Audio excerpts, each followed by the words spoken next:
әлди балашым, әлдилейді анашым. Анашым.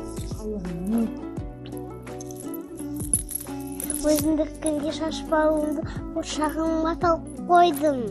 Что? Қызым, әжең сені күтіп отыр. Келе ғой, айналайын. Менің әжім Нұражым, шуағым Нұражым. Ой, айналайын. Ханым ашып кетті. Келе ғой, талқан жеп алшы. Келінжан, қайнағанның баласы үйленгенге бір апта есік көрсетпейміз бе? Есігімізге не болып қалды ма? Жоқ қызым, есік көрсету деген ертеден ата-бабаларымыздан келе жатқан салт дәстүр. Алдында Айдос ағаң үйленді емес пе? Сол сияқты жас отбасыларын құрмет көрсетіп шаңыраққа ағайын туыстар шақырады. Есік көрсету деп соны айтады. Солай ма?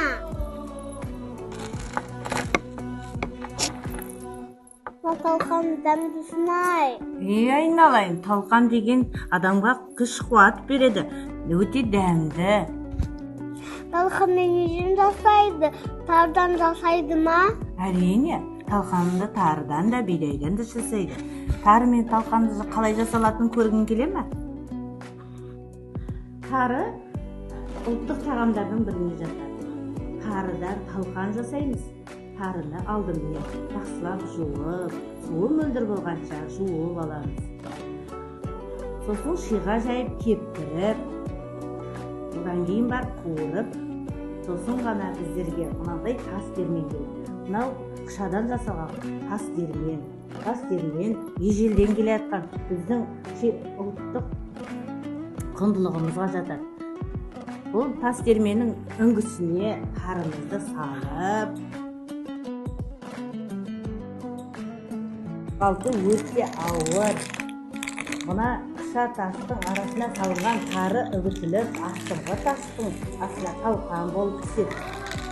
Сол талқанды біздер ежелден келе жатқан әжелеріміз мезгілсіз ораза ұстап, шеттей бала шағамызды асыраған. Содан жасалған талқанды әжелеріміз майға орап дастарханымызға қойған. Ал енді осы талқанды жинап анаңа апарайық. Майға былғап қонақтарына тарту етсін.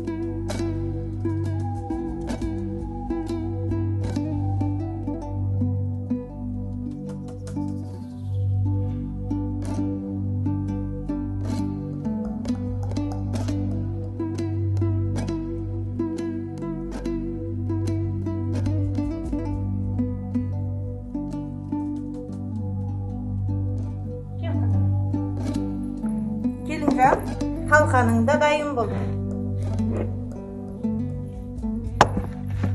Ал мына талқанға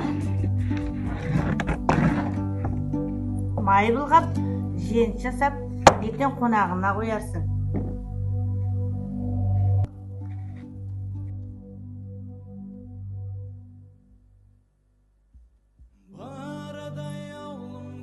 Ал енді асымыз суып қалмай тұрғанда ауқаттанып алайық. Ал ас болсын, балам, жақында.